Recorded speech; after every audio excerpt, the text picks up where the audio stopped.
One of the key things we'd like to get out of the session is to help everybody understand, look, what's a really good starting point for their training? So I'd love to ask you, look, what should people consider before starting their running training plan?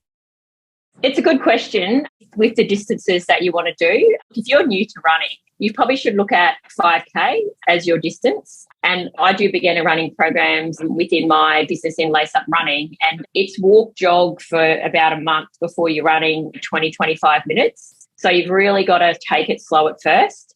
If you're an intermediate level or an advanced level and you've been running for a while, you could consider doing an event like 10K or the half marathon. And they're very challenging still. So you've really got to have been running a little bit over summer to be considering doing those sorts of races. And then marathon is for very experienced runners or people that have already done a half marathon before, or if you've done ultras before.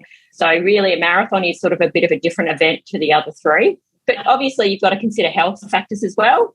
If you haven't exercised for many, many years, like it could be good to see a doctor just to make sure you're okay. The key things are to make sure that you're hydrated before you start. Don't do too much too quickly. Make sure you've got some good shoes, have something good like a polar watch to time stuff or check your heart rate. Like a lot of people that are new to running, you might find that your heart rate just is through the roof as soon as you start jogging. And you really need to start with the walk jog program first. So the aim is not to exert yourself and hate it after the first run. Like you don't want to go and try to run a 5K straight up if you've never done 5K before or you haven't run for many years. Like you've got to really take it gradually. So I think there's lots of different factors, even clothing that you're going to wear as well. Things like that make you feel good when you're going to get out there and do a bit of a run. I also think sometimes it's great to have a look at the different running groups in your area and join a running group or get someone to coach you, whether that's online or through the running group.